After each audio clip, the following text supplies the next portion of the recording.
Gledate Gorenjska poročila na GID TV.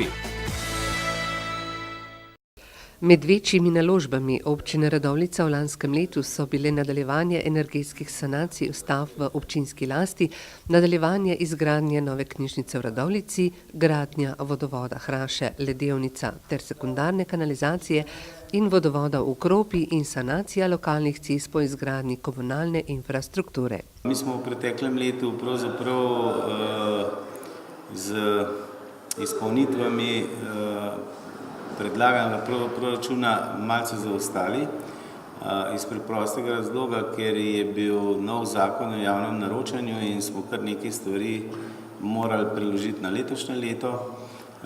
Je bil pa seveda zato ta prenos sredstev toliko večji in se tudi ni bilo treba zadolževati. Občina je imela lani za dober milijon evrov presežka, ki so ga že uvrstili v letošnji proračun.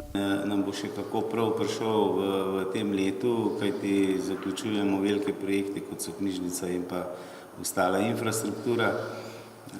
Tako da iz tega stališča sem zadovoljen.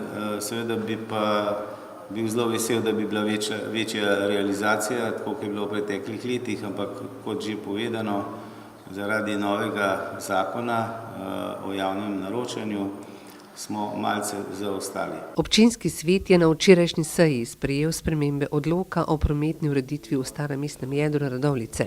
Po novem bodo upravičenci za dostop z vozili na Linhartov trg namesto daljincev uporabili svoje mobilne telefone.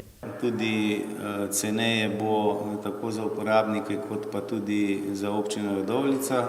In pa seveda s tem dodatnim videonadzorom smo pa želeli predvsem zlorabo na starem mestnem jedru, tako parkiranja kot tudi dovozov, odvozov, ne samo osebnih vozil, tudi ostalih gospodarskih vozil, kajti tega je bilo v preteklem obdobju preveč in želimo prijazno mesto, staro mesto, predvsem za naše obiskovalce, goste in pa turiste. Svetniki so potrdili tudi sklep o pristopu k konvenciji županov za podnebne spremembe in energijo, v okviru katere bo z evropskim sofinanciranjem izdelan trajnostni energetski načrt Gorenjske.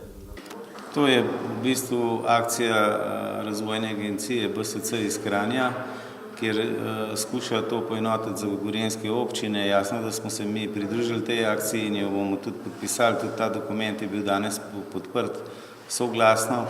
Seveda se bomo pa vsi na našem območju prizadevali za zmanjševanje teh emisij. Drugo je pa vprašanje v celotnem slovenskem prostoru, če bo to v takem tempu in pa pričakovanjih, kot je v tem dokumentu zapisano.